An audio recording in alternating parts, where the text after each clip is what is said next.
we're focusing on foods with a lot of scientific data to show those foods extend human lifespan.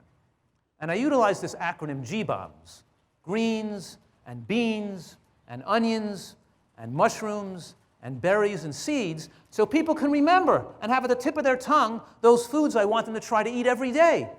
Because when you put together a full dietary portfolio that includes raw greens and raw onion family with cooked mushrooms and cooked beans, that combination of nutrients is more powerful than just one nutrient alone, and it has the effect to make for the most favorable microbiome that thickens the biofilm and makes that biofilm adhere to the villi, lowering the glycemic effect of everything you eat. There's a huge amount of beneficial effects when you have the full category of GBOMs in your diet on a regular basis. Scientists call it the second meal effect.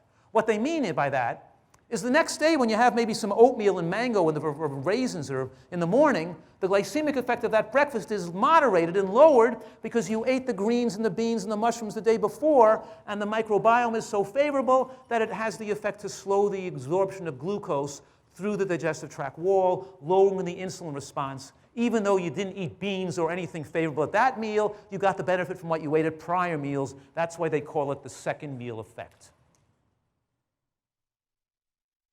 We can throw a dart at any of these foods and describe its amazing power to slow aging and to prevent disease, which we did yesterday, but today we're going on to showing this portfolio in action.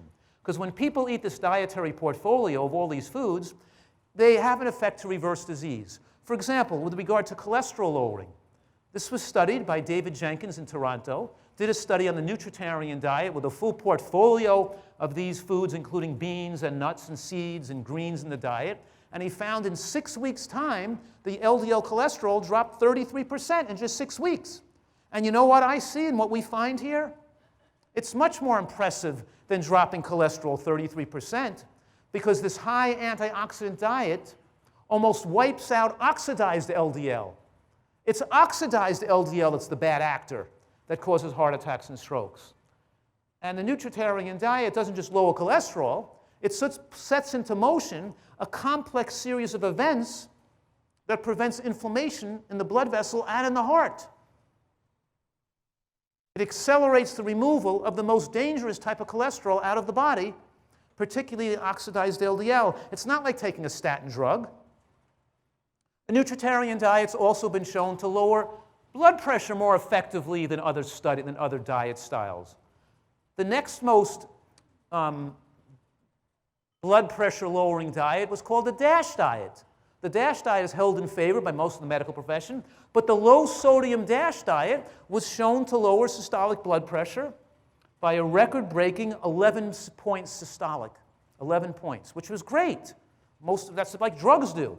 But a nutritarian diet was shown within 6 months to lower systolic blood pressure by 26 points, more than double of the low sodium DASH diet. And this 26-point lowering occurred while the doctors were taking them off their medications, not leaving them on the same dose.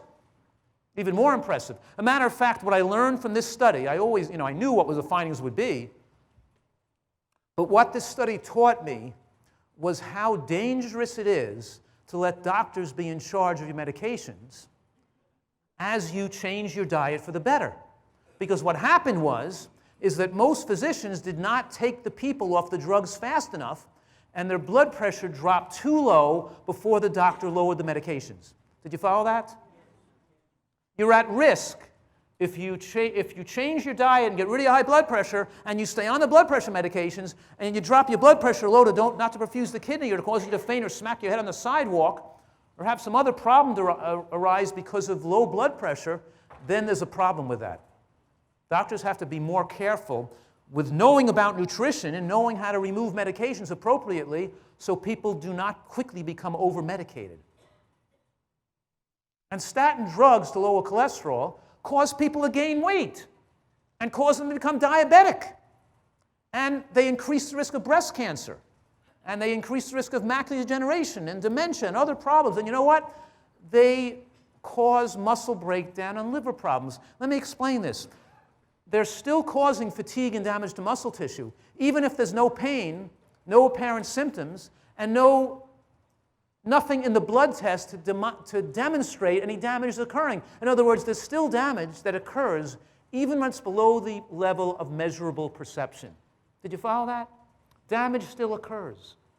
And after years and years of use, that damage builds up little by little and even weakens the heart muscle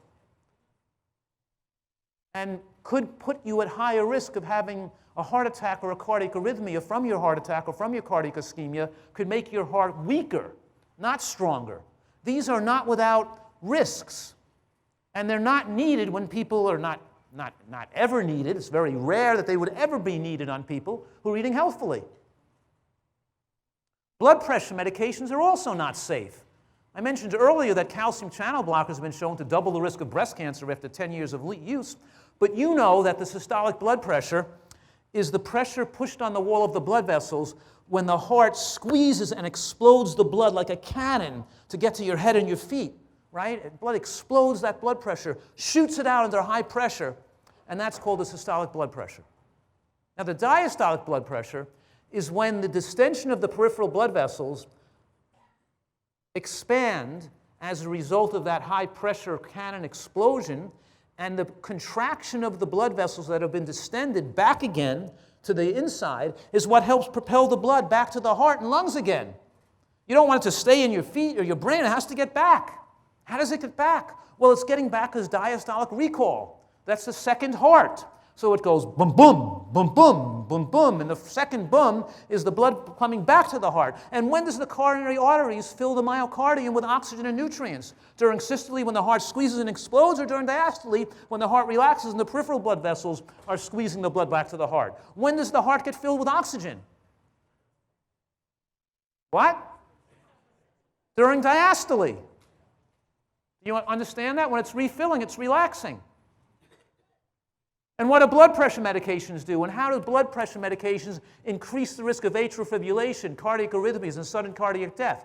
How come blood pressure medications are so dangerous? Because they lower systolic blood pressure at the expense of pushing diastolic blood pressure too low. And the blood can't get back to the heart adequately.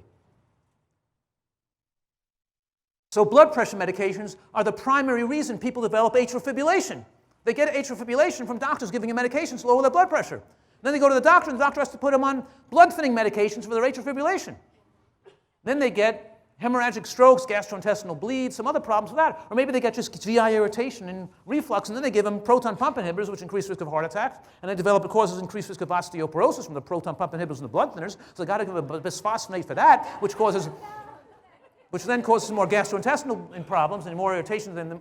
It's just one after another. One drug leads to another drug, and the person's on 10 different medications to counter the effects of the other medications. The first thing we learned in the first week of medical school was that all drugs are toxic. They don't work because they're nutritive. They work because they're poisonous. Just like natural herbal remedies have efficacy based on their toxicity, not based on their nutritive component. We want to live in a manner to avoid the need for pharmacologic substances and remedies. We want to live in a manner to avoid the need for medical care or any type of care. I don't go to doctors. I don't even go to myself.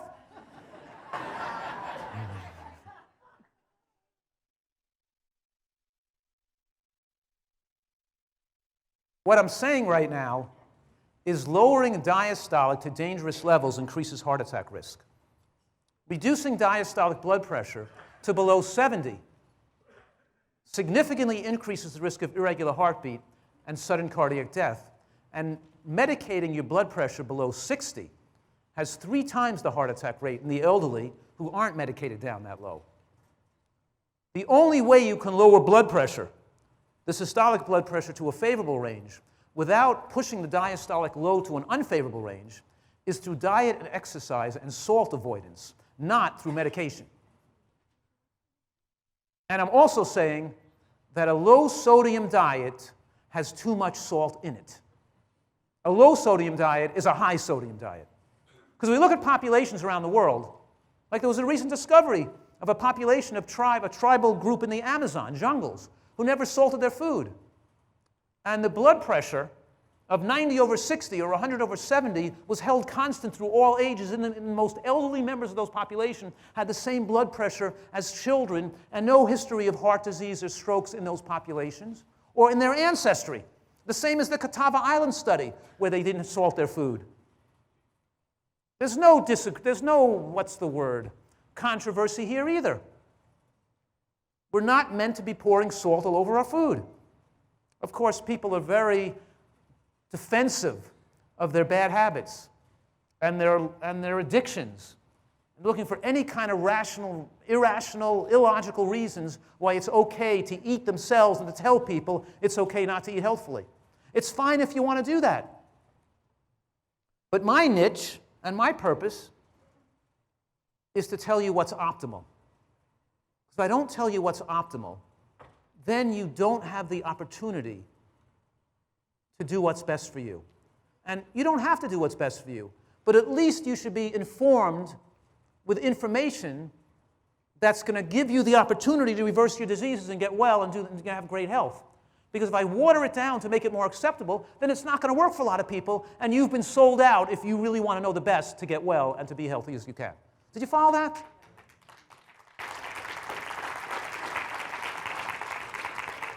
Other people could choose to water it down to get the masses in, but that's really not my purpose. My purpose is to give people the information straight and let them make the decision of what they want to do.